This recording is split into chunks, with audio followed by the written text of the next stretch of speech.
Welcome to my channel. बखैर आगले अस्सलाम वालेकुम। फ़लस्तीन जो कि एक मुक़द्दस सरज़मीन है, बहुत से अंबिया कराम का ज़हूर इस सरज़मीन में हुआ। फ़लस्तीन का कदीम नाम यरूशलेम है। यहूदी जो कि हमेशा से अल्लाह तबारक तआला की नाफरमानी करते आए हैं, ये लोग यहाँ से निकले और दुनिया भर में फैल गए। और होलोकास्ट के वाक़े के बाद जो बचे कुचे यहूदी थे वो इकट्ठे हुए और दोबारा से फ़लस्तीन आए और एक छोटी सी रियासत की बुनियाद रखी। उसके बाद इन्होंने ये किया कि इन्होंने फ़लस्तीन पर जुल्म सितम ढाने शुरू कर दिए। जब दिल चाहा उनके इलाकों में घुसकर कब्जा कर लिया, उनके नौजवानों का नाहक कत्ल किया, उनकी औरतों को तशद्दुद का निशाना बनाया और उनकी इज्जतें पामाल की, उनके बच्चों को, मासूम बच्चों के खून बहाए। और अब फ़लस्तीन के लोग थक चुके हैं, वो उठ खड़े हुए हैं, वो अपने इलाके वापस लेना चाहते हैं और अपने खून का बदला चाहते हैं। तकरीबन 5 दिन पहले 6:30 बजे फ़लस्तीन ने जके बाद दिगरे इसराइल पर 5000 मिसाइल दागे। एक इंडियन सहाफ़ी प्रिगिया मिश्रा, उसने इसराइल के वज़ीर आज़म को घमंडी और सरफिरा करार दिए। चलिए नाजरीन, प्रिगिया मिश्रा की ये वीडियो देखते हैं। नमस्कार दोस्तों, क्या आप जानते हैं कि इजराइल हमास के इतने बड़े आतंकी हमले को रोक क्यों नहीं पाया?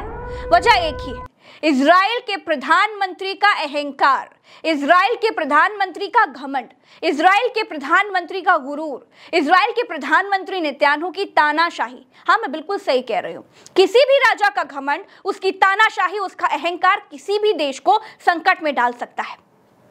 दोस्तों, पिछले 50 सालों में हमास की हिम्मत कभी भी इतना बड़ा हमला करने की नहीं हुई। लेकिन जब हमास ने देखा कि इजराइल की जनता ही नेतन्याहू के खिलाफ खड़ी हो गई है, इजराइल की जनता ने नेतन्याहू के खिलाफ विद्रोह कर दिया है, इजराइल को नेतन्याहू की तानाशाही ने भीतर से कमजोर कर दिया था। दूसरी तरफ दोस्तों, इजराइल के बारे में कहते हैं कि इजराइल बहुत ताकतवर है, पत्ता हिलने से पहले पेड़ काट डालता है। इजराइल की मोसाद के बारे में इतना भौकाल दुनिया भर में है, लेकिन वो क्या कारण था कि न तो मोसाद को कुछ समझ में आया, न ही किसी और को आतंकी संगठन हमास के हमले की खबर लगी। हमास ने समुद्र के रास्ते से पैराग्लाइडर से उड़कर गोलियां बरसाई, 5000 मिसाइलें दाग डाली और इजराइल सोता रहा। दोस्तों, ये सारे दावे ना खोखले होते हैं। इजराइल के बारे में समझना चाहते हैं तो पहले कुछ महीने पहले मई जून में चलिए।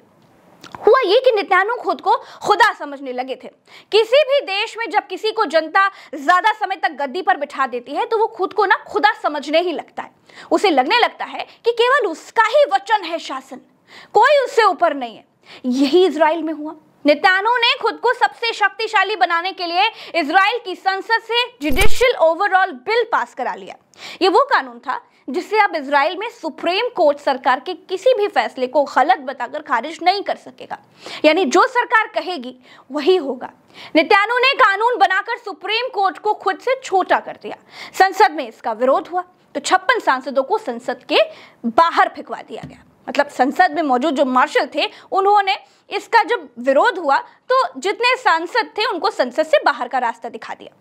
फिर 64 सांसदों ने बिल के पक्ष में वोट डाला और विरोध करने वाला तो वहां पर कोई था ही नहीं। अगले दिन इजराइल में जो अखबार छपे, आप जानते हैं, उनका पहला पन्ना काला था, ब्लैक। इजराइल के भीतर इसका भयंकर विरोध हुआ। लाखों लोग नेतन्याहू के इस फैसले के खिलाफ सड़कों पर उतर आए। जब से लोगों को इजरायली सरकार के इस बिल की खबर लगी थी, तब से लोग इसका विरोध कर रहे थे। 29 हफ्तों तक लोगों ने प्रदर्शन किया, लाखों लोग सड़कों पर रहे, लेकिन नेतन्याहू को खुद को खुदा बनाना था। इतने विरोध प्रदर्शन के बाद भी नेतन्याहू ने यह बिल पास ही कर लिया। दोस्तों, हालत ये थी कि उधर इजराइल की संसद में इस बिल पर वोटिंग हो रही थी, इधर लोग सड़कों पर विरोध कर रहे थे। इजराइल की राजधानी तेल अवीव की सड़कें पटी हुई थी लोगों से। लोग कह रहे थे कि बेंजामिन नेतन्याहू अब रूसी राष्ट्रपति पुतिन की तरह हो गए हैं, वो देश को तानाशाही की ओर ढकेल रहे हैं। लोग नारे लगा रहे थे कि या तो लोकतंत्र चाहिए या फिर विद्रोह होगा। पुलिस ने प्रदर्शन कर रहे लोगों को पीट पीट कर खदेड़ दिया। दोस्तों, इतिहास गवाह है कि जनता ने जिसको ज्यादा समय के लिए कुर्सी पर बिठाया है ना, वो तानाशाह बनने निकल पड़ा है। यही नेतन्याहू के साथ हुआ और यही तानाशाही नेतन्याहू ने की। नेतन्याहू पूरी पावर अपने हाथ में ही लेना चाहते थे, अपने हाथ में पावर ले भी ली, लेकिन विद्रोह हो गया। इजराइल भीतर से कुछ कमजोर हो गया, लोगों का भरोसा अपने ही प्रधानमंत्री से उठने लगा था।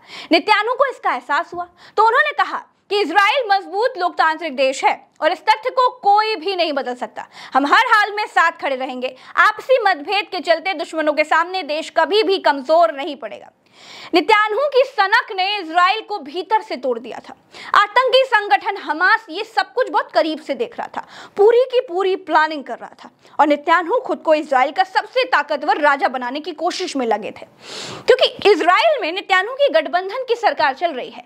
जिस पार्टी से नेतन्याहू सदस्य हैं उसका नाम लिकुड है। इनकी अपनी पार्टी के 32 सदस्य हैं, या यूं कहें कि सांसद हैं। इनके पूरे गठबंधन को मिलाकर 64 सदस्य हैं। इजराइल की संसद में कुल सांसदों की संख्या 120 होती है। इजराइल का विपक्ष बड़ा मजबूत है। इजराइल में विपक्ष में 56 मौजूदा सांसद हैं। इजराइल की संसद का नाम केनेसेट है दोस्तों। इजराइल में लोकसभा राज्यसभा 2 हाउस नहीं है, वहां सिर्फ एक ही हाउस चलता है, उसी का नाम केनेसेट है। ये यरूशलेम में गिवत राम में पड़ता है।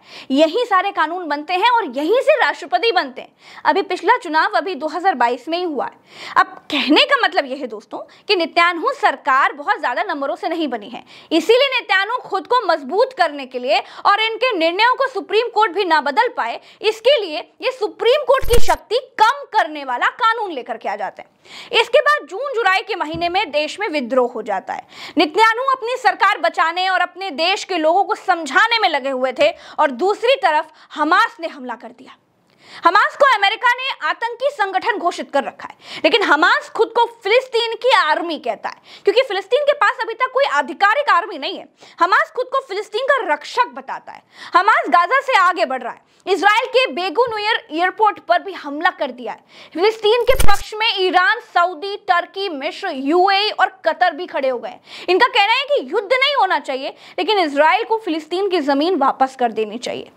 दूसरी तरफ इजराइल के साथ भारत, अमेरिका, ब्रिटेन, रूस जैसे देश भी साथ खड़े हो गए हैं। एक समय था दोस्तों जब भारत भी फिलिस्तीन के पक्ष में था। अटल बिहारी वाजपेयी ने खुले मंच से कहा था कि जमीन कब्जा करने वाले इजराइल के साथ भारत खड़ा नहीं होगा। दोस्तों उम्मीद है कि इस जानकारी वाले रिसर्च वीडियो में आपको सारी की सारी जानकारियां अच्छी लगी होंगी और आपको सब कुछ समझ में आ गया होगा।